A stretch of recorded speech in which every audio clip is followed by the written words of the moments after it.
Students, today going to discuss about the coupling constant. In our previous video, we have discussed about the splitting in NMR spectroscopy. यहाँ splitting से ही related है coupling constant. So, what is the coupling constant? The distance in hertz between the two adjacent peak of the split NMR signal is called coupling constant. यानी अगर हम spectra देखें 1,1 dibromo ethane का, तो यहाँ दो एक नॉन इक्विवेलेंट प्रोटॉन है A एंड B. ए की स्प्लिटिंग अगर देखें तो एक नेबरिंग प्रोटॉन सिर्फ एक है तो डबलेट में स्प्लिट होता है. दूसरा है CH B प्रोटॉन, इसका नेबरिंग प्रोटॉन 3 है, 3+1 क्वाड्रेट में स्प्लिट होता है. तो ये CH3 की पीक है A एंड ये है B CH की पीक. यहाँ पे डबलेट में स्प्लिट हुआ है, तो इन दोनों पीक का जो डिस्टेंस है हर्ट्ज में वही है कपलिंग कांस्टेंट से JAB से डिनोट करते हैं. दूसरी पीक है इसके B प्रोटॉन की, ये क्वाड्रेट में स्प्लिट होती है. यहाँ इन दोनों पीक्स के बीच में जो डिस्टेंस है हर्ट्ज में उसे हम JBA से डिनोट करते हैं. ये एक चीज़ हमेशा याद रखें कि ये आप यहाँ पर डिस्टेंस लें, यहाँ लें, या इनकी लें, सब हमेशा ही सेम रहती है. तो दिस इज कपलिंग कांस्टेंट.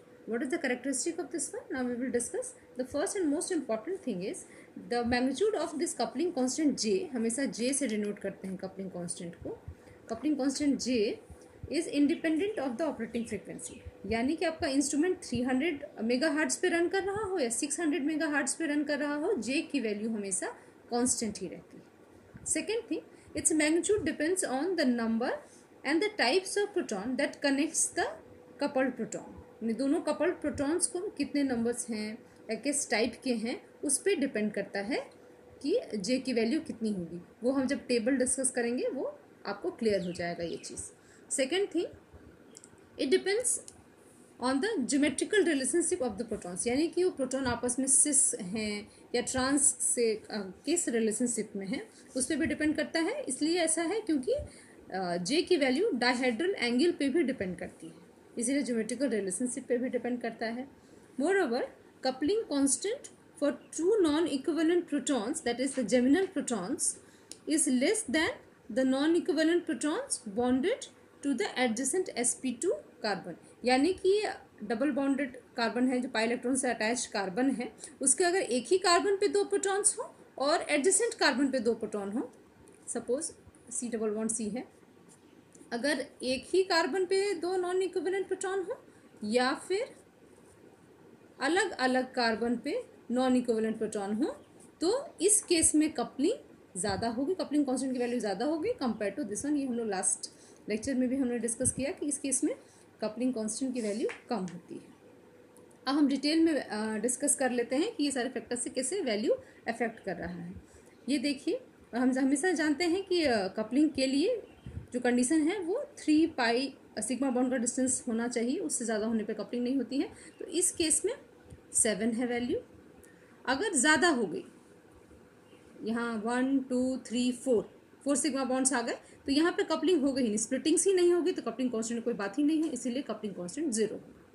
अगर एक ही कार्बन पे हैं दो प्रोटॉन, जैसा हमने डिस्कस किया है, तो यहाँ पे उनकी वैल्यू है 2 जेमिनल कपलिंग की. वहीं अगर देखिए दो एडजेसेंट कार्बन पे हो गए, ये दोनों ही केस में दोनों एडजेसेंट कार्बन पे हैं, तो एक केस में 15 है, एक केस में 10 है, ज़्यादा है compare to geminal 1. Second thing, आप देखेंगे जब ट्रांस है तब ज़्यादा है कंपेयर टू सिस, इसीलिए J कपलिंग कांस्टेंट जो है वो दो स्टीरियो आइसोन्स में डिफरेंशिएट करने के लिए बहुत ज़्यादा इंपॉर्टेंट है. ट्रांस में हमेशा वैल्यू ज़्यादा होती है, सिस में कम होती है. ये डिटेल हम लोग डिस्कस करेंगे अगेन विद एग्जाम्पल. उसके बाद हमने इससे प्रीवियस लेक्चर में भी डिस्कस किया है कि अगर 4 बॉन्ड का डिस्टेंस हो, 1 2 3 4, यहाँ पे 4 बॉन्ड का डिस्टेंस है, लेकिन अगर one of the bond is a pi bond, तब वहाँ पे कपलिंग या स्प्लिटिंग्स हो सकती है. यहाँ स्प्लिटिंग्स हो गई है तो कपलिंग कांस्टेंट भी होगा. तो यहाँ पे कपलिंग कांस्टेंट की वैल्यू काफ़ी कम है क्योंकि लॉन्ग रेंज कपलिंग है, बट दैट एग्जिस्ट अगर 4 बॉन्ड का डिस्टेंस पे है और एक पाई बॉन्ड है. और अगर ये सारे ही सिग्मा होते हैं तो कपलिंग होती है, अगर क्योंकि पाई बॉन्ड है इसलिए कपलिंग हो रही है, लेकिन कपलिंग कांस्टेंट की वैल्यू काफ़ी कम होती है. अब हम डिस्कस करेंगे जैसा कि हमने किया है यहाँ पे कि देखिए सिस और ट्रांस की वैल्यू में कितना फ़र्क है.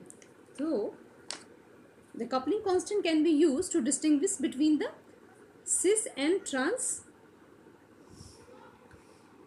This in NMR spectroscopy, the coupling constants of transvinylic proton is significantly greater than the coupling constant of cis-vinylic protons, because coupling constant depends upon the dihedral angle between the C double bond CH. ये जो है ये इसके dihedral angle पे depend करते हैं. Dihedral angle between the H C double bond C unit. The coupling constant is greatest when the angle between the two CH bond is 180, यानी जब ट्रांस होगा तो ग्रेटेस्ट है, and smaller when the angle is 0 degree, that is the cis one. तो हम यहाँ देख सकते हैं, हमने यहाँ पे लिया है trans 3 chloropropionic acid and cis 3 chloropropionic acid. यहाँ पे आप देखेंगे जहाँ ट्रांस में जो यहाँ पे दोनों ही नेबरिंग प्रोटॉन्स एक एक हैं तो डबलेट में स्प्लिट करेंगे. यहाँ पे भी डबलेट है, यहाँ पे भी दोनों ही एक दूसरे को डबलेट में स्प्लिट करते हैं. यहाँ पे उनका जो कपलिंग कांस्टेंट है ए बी इसका बी ए इनका, इन दोनों के बीच का डिस्टेंस है 14 हर्ट्ज इस केस में. और यहाँ पे सिस इसी के आइसोमर्स सेम वही डबलेट में एक दूसरे को स्प्लिट करते हैं, लेकिन उनका कपलिंग कांस्टेंट की वैल्यू है 9 हर्ट्ज से. तो डिफरेंस है दोनों में, और इस वैल्यू के डिफरेंस से हम जान सकते हैं बाय एनएमआर स्पेक्ट्रोस्कोपी कि दोनों में ही पीक उतने ही आएंगे, स्प्लिटिंग्स वही रहेगी, लेकिन जे की वैल्यू क्योंकि डिफरेंट है तो हम on that basis we can differentiate between these two isomers. So this way it is so important, the coupling constant value. So this is all about the coupling constant. I hope you have understood well. If you have any query regarding this, you can ask me in the comment section. Thank you.